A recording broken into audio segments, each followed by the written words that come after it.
My name is Delaney Ford. I'm 34, and one text from my sister detonated my entire life. Before the group video call where I blocked them all and jumped on a plane to Raleigh, comment where you're watching from. Tuesday morning in Mesa, Arizona. Phone buzzes mid-email. My sister. Message in caps. Quitting my job.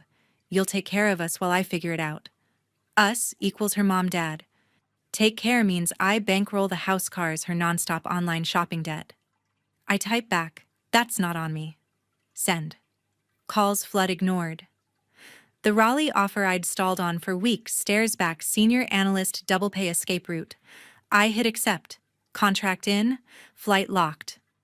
Mom's reply hits hard, won't help your sister skip Thanksgiving. War started. This was only the opening shot. Still here. Smash that like button and drop a 1 in the comments so I know you made it this far. It fuels me to spill the rest of this wildfire. 2 years earlier, I had finally saved enough for the down payment on my first condo in Mesa. Years of overtime, skipped outings, and careful budgeting had built a solid nest egg, and the realtor's pre-approval letter felt like the finish line. I kept a copy in my desk drawer, pulling it out whenever doubt crept in. The plan was simple, close, in 60 days move-in before fall. Then my phone rang late one evening. It was my dad, Tom Ford, his voice tight with panic. Delaney, we need you at the house now. Your sister Quinn Ford has a serious problem. I grabbed my keys and drove over the letter forgotten on the passenger seat. Mom, Karen Ford, opened the door before I knocked, pulling me inside without a word. Dad waited in the living room, a folder of statements open on the table. Quinn stood by the window, arms folded, staring outside. Dad didn't waste time. Quinn's credit cards are max $35,000 total from online shopping. The collection agency called today. They want payment or they'll sue, garnish wages, the works. $35,000. The number hit like a punch, but it wasn't the full amount I'd saved. Mom added, "We can't let this destroy her future or ours if they come after joint accounts." Quinn turned. I didn't mean for it to get this bad. Things just added up. I sat down and flipped through the printouts. Charges for clothing sites, tech gadgets, beauty subscriptions, even virtual courses she never finished. Dad explained the agency demanded a lump sum to halt legal action. They agreed to $35,000 by tomorrow to pause everything. Mom leaned in. "You're the only one who can do this without loans or selling assets." Quinn nodded. "Please, sis. I'll figure out a plan after." They gave me the bank routing details, the exact transfer screen ready. Dad reminded me of past help I'd given without question. Mom talked about family reputation in the neighborhood. Quinn promised this was rock bottom. The pressure built until I logged in and initiated the wire. Confirmation came fast, $35,000 gone. Mom exhaled relief. Dad clapped my shoulder. Quinn hugged me quick. "You're saving me." Later, I contacted the realtor to pull my offer. She asked if something changed, but I kept it vague. Driving home, I checked my savings balance. Still money there, but the number mocked me, far short of any down payment now. The condo slipped away, replaced by a vague timeline of rebuilding. Dad called to confirm the agency backed off, no lawsuit filed. Quinn texted a heart emoji and lifesaver. Mom sent a group message praising my quick action. Work became my focus after that. I took on extra reports, stayed late to pad hours, but every deposit felt smaller. Bryce asked why I seemed distant during our dates, and I brushed it off as deadlines. Family dinners continued, with Mom mentioning Quinn's fresh start, and Dad changing subjects when bills came up. Quinn ordered smaller packages now, but they still arrived regularly. One weekend, I cleaned out my desk and found the old pre-approval letter. The property photos showed a bright living room, a balcony with mountain views. I folded it away, the dream on hold indefinitely. Rebuilding would take time, and the pattern felt familiar. Mom called occasionally with updates on Quinn's job searches that never panned out. Dad avoided money talk. Quinn posted about new beginnings online. Nights alone, I ran numbers in spreadsheets projecting how long until I could try again. The gap looked wider each calculation. Bryce noticed the late-night screen glow and suggested talking it out, but I wasn't ready. The transfer had bought peace for them, tension for me. Savings rebuilt slowly always, with the unspoken expectation of the next crisis. A few months ago, the 4th of July barbecue filled the backyard in Mesa with the smell of charcoal and laughter. Dad manned the grill, flipping burgers and ribs, while neighbors drifted in with side dishes and coolers. The patio table groaned under potato salad, corn on the cob, and pies Mom had baked that morning. Quinn lounged in a lawn chair, phone in hand, snapping selfies with sparklers before the sun even set. I arrived with a case of sodas and a tray of watermelons, slipping into the routine like always. As the sky turned orange, Dad raised his plastic cup of lemonade and cleared his throat. Everyone, a quick toast to the one who makes these gatherings possible, Delaney, our rock. Cheers erupted, cups clinking, and I forced a smile while Quinn clapped loudest. She leaned over. "Yeah, thanks for funding the fun, sis." The comment landed light to everyone else, but it stung me. Dad continued grilling, oblivious, while Mom circulated with refills, her face glowing under string lights. Halfway through eating, Mom suddenly clutched her chest and sank into a chair. "Oh, my heart feels funny again," she gasped, fanning herself. The chatter stopped. Dad dropped the tongs and rushed over. Quinn jumped up. "Mom, sit still. Delaney, get water." I handed over a bottle, watching Mom sip dramatically. She locked eyes with me. "It's the stress, you know. Quinn's still figuring out her path, and it weighs on me." Dad nodded solemnly. "We need to keep things stable for her sake." Quinn chimed in. "Exactly. If I had more support, I could focus on building something real." Mom patted her hand. "Delaney understands family comes first." The neighbors murmured sympathy, one aunt pulling Mom into a hug. I stood there, plate in hand, feeling the spotlight tighten.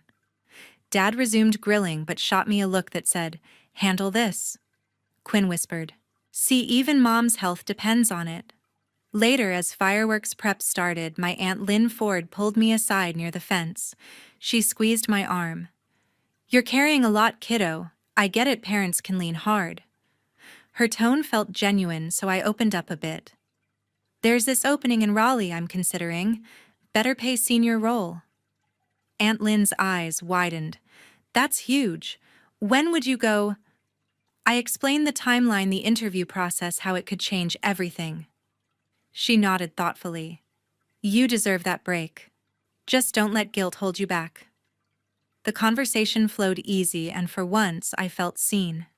Aunt Lynn asked specific salary bump, relocation package, start date. I shared details I'd kept quiet about, relieved to voice the excitement. She hugged me. "Proud of you. Keep me posted." Fireworks cracked overhead, reds and blues lighting the yard. Quinn filmed the display for her stories, captioning it "Family Forever." Back at the table for dessert, Mom had recovered, fully slicing pie and laughing with guests. She caught my eye and mouthed, "Thank you," assuming my silence meant agreement to step up more. Dad passed me a slice. "Great night because of you." Quinn posted a group photo tagging everyone but cropping me half out. By the time I drove home, my phone lit with notifications.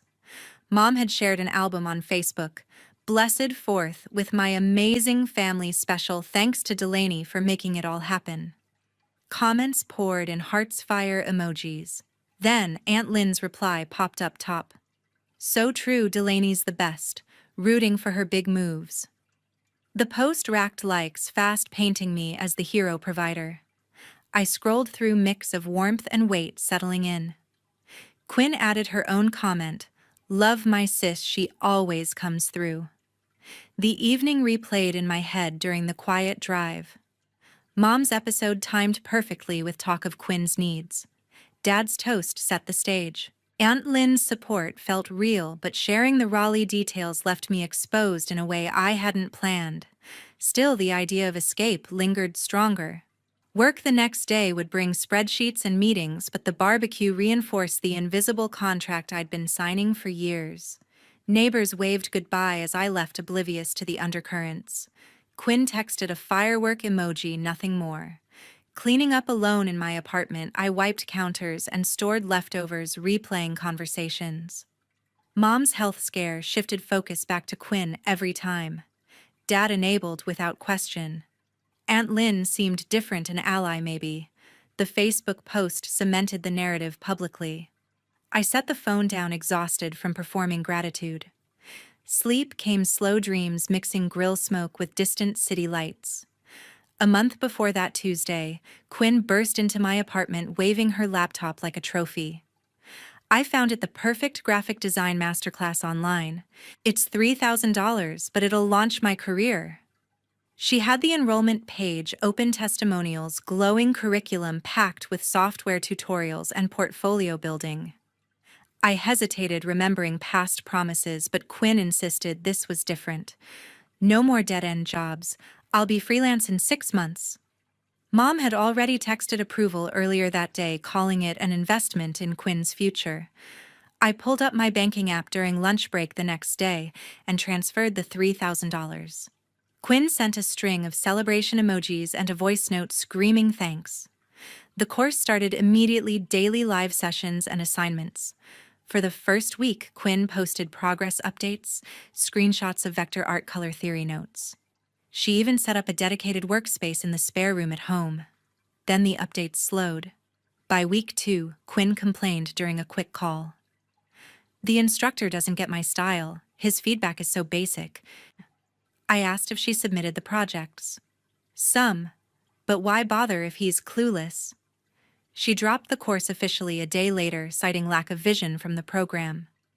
The refund window had closed after 14 days, so the money vanished. Quinn shrugged it off. Not the right fit. Next one will be better. That evening, Mom called while I prepped dinner. Sweetie, I'm so proud of how responsible you are. Quinn's exploring her talents, and you make it possible. Her praise flowed, then shifted. She's thinking of starting a YouTube channel on design tips. Needs a new camera and editing software. Maybe you could sponsor the setup. I gripped the phone tighter, stirring pasta harder than needed. Mom continued. It would give her structure, something to build on after that course didn't pan out. My boyfriend Bryce Keller walked in midway through the call carrying takeout bags since I'd forgotten our plans. He caught the tail end and raised an eyebrow. I ended the conversation with a vague maybe and hung up. Bryce set the food down. Let me guess, another Quinn project. I nodded, explaining the abandoned class and the new channel idea. He listened without interrupting, then spoke evenly. This isn't support anymore, Delaney. It's enabling. You're funding a cycle that never ends. I defended the pattern at first. If I say no, Mom cries for days. Dad shuts down. Quinn spirals. Bryce leaned against the counter. And you burn out. How many times has this happened? The money goes out, the effort lasts a week, then it's on to the next shiny thing. He pointed out the math. I earned well, but the outflows chipped away constantly. Set a boundary. One clear. No changes everything. We ate in silence for a bit, the weight settling. I admitted the exhaustion, the way resentment simmered under every family interaction. Pushing back feels like betrayal, Bryce countered. Staying silent betrays yourself. You're not their retirement plan. His words stuck, but fear of confrontation won that night. I changed the subject to work, avoiding the deeper commit. Over the following weeks, Quinn sent links to equipment, ring lights, microphones, subscription software. Each message carried excitement, promises of payback once monetization kicked in. Mom forwarded emails from influencer coaches, quoting setup costs. Dad stayed quiet, his usual tactic. I responded with delays, then small agreements to keep peace. Bryce noticed the new charges on statements we reviewed together. This is the limit you didn't set. One quiet Sunday, I sat with coffee and opened a new spreadsheet listing every transfer since the condo setback. The totals climbed fast, a visual map of enabling. Quinn called that afternoon, voice bubbly about channel themes. I listened, then gently declined the latest request. Find a way within budget. She huffed, but moved on quick. Mom tried guilt the next day, but I held the line, citing my own goals. The pushback felt foreign, shaky, yet necessary. Bryce praised the small win over dinner. SeaWorld didn't end, but the internal tug remained, years of conditioning hard to unwind overnight. Quinn pivoted to free tools, complaining less. Mom adjusted her asks. The shift started subtle, a crack in the foundation I'd built my role on. Back to that Tuesday morning, Quinn's text still glowed on my screen. Quitting my job. You'll take care of us while I figure it out. My sister quit her job and assumed I'd support them. I assumed I'd move far, far away. The words fueled something final, and within minutes I acted. I logged into the family phone plan and removed Quinn's line, effective immediately. Next, the auto insurance portal deleted her car from my policy. Then the bank app, where I canceled the monthly transfer labeled Quinn Allowance and revoked Mom's supplemental card tied to my account. Every click felt like severing a vein, but the bleeding had to stop. The backlash started before I finished breakfast. Quinn called first, her voice shrill through voicemail, since texts now failed. What did you do to my phone? I have no service. I let it ring out. Dad followed, leaving a curt message. Call me right now. This isn't how we handle things. Mom's text arrived in all caps. Someone hacked our accounts, fraud alert. She attached screenshots of declined charges at a coffee drive-thru. Quinn tried FaceTime, but without data, it bounced. I sipped coffee, watching notifications pile like unpaid bills. By mid-morning, Aunt Lynn called from her landline, tone soft and concerned. Delaney, your mom mentioned trouble with payments. Everything okay on your end? I explained the changes, briefly framing it as budget realignment. Aunt Lynn listened, murmuring understanding. Smart to protect yourself. How's work treating you these days? The shift felt natural, so I mentioned the Raleigh opportunity again, the one I'd shared at the barbecue. A senior analyst lead, relocation in a few weeks if I take it. She asked for details, start date, housing allowance, team size. I answered, openly grateful for the neutral ear. Aunt Lynn probed gently. Have you told your parents yet? I admitted no, still processing. They'll come around once they see the benefits, she said. The call ended on a supportive note, her promising to keep it quiet until I was ready. I hung up, feeling lighter, the cuts justified by this small alliance.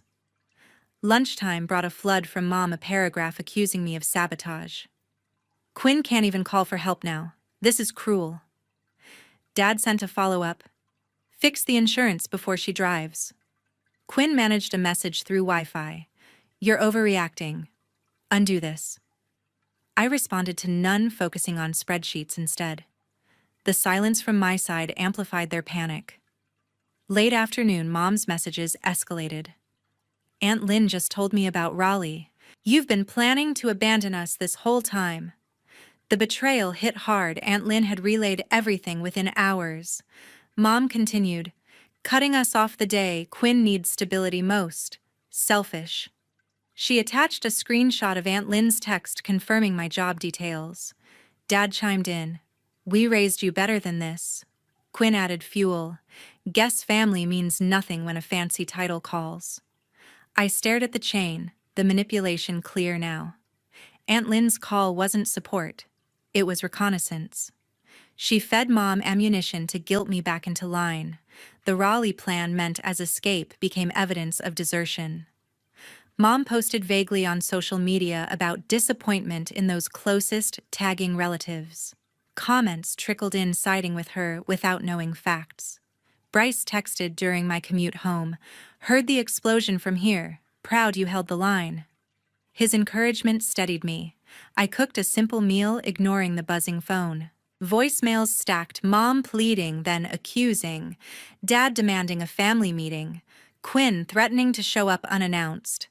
Each one reinforced the decision. The financial cords severed, emotional ones frayed but intact for now. Evening brought a knock I ignored, peeking to see Quinn's car outside before she left. Mom tried video chat, but I declined. The house felt quieter without the constant ping of demands. I reviewed the Raleigh contract again, the clauses on relocation assistance a lifeline. Cutting support wasn't revenge, it was survival. Their reactions proved the dependency ran deeper than money. By bedtime, the messages slowed to a drip. Mom sent one last novel. You've broken your father's heart. Think about what you've done. I powered off the phone the first full night without interruptions in years. The assumption I'd always provide shattered, replaced by my own plan to vanish across states. Raleigh waited a clean slate without supplemental cards or shared plans. The cuts held firm overnight. No reversals, no weak moments. Morning would bring work and whatever fallout, but the power shifted. Quinn's quit notice sparked my exit strategy. They assumed endless support. I assumed distance. The war of texts raged, but the battlefield tilted. The next day at the office, I arrived early to clear my inbox before the storm hit. The building buzzed with usual Wednesday energy coffee machines, humming printers warming up. I settled at my desk reviewing quarterly reports when Shelby Grant approached with 2 mugs. She slid one across. "Thought you could use this? You look like you wrestled a spreadsheet all night." Her smile seemed friendly, the kind shared over water cooler gossip. I accepted the coffee, grateful for the gesture. Shelby pulled a chair closer. "Everything all right? You were quiet in yesterday's meeting." The question opened the door just enough. I kept it vague, mentioning family tension without names or numbers. My sister's between jobs, parents expecting more than I can give. Decided to draw some lines. Shelby nodded sympathetically. Siblings can be a handful. My brother once drained my savings on a bad investment. Boundaries saved me. The conversation stayed light, touching on work stress and weekend plans. Shelby asked about the Raleigh posting I'd applied for internally. Heard it's a big step up? Nervous. I admitted excitement mixed with logistics worry. She leaned in. "You've earned it. Don't let home drama derail you." We parted ways as the team huddle started, her encouragement lingering. Mid-morning, my manager requested a private chat in the conference room. Mr. Harlan, the department head, closed the door and gestured to a seat. "Delaney HR flagged a concern from a colleague about your stability for the Raleigh role." My pulse quickened. Only Shelby knew fragments. Mr. Harlan continued. "They mentioned family issues impacting focus. The position requires full commitment, especially with relocation." I maintained composure, recalling performance metrics. My reviews speak for themselves. Top quartile, 3 years running, 0 missed deadlines. Mr. Harlan reviewed notes. True, but leadership wants assurance. Personal matters won't bleed into the transition. The implication hung heavy. Shelby had twisted casual talk into doubt. I presented evidence calmly. "Family adjustments are handled.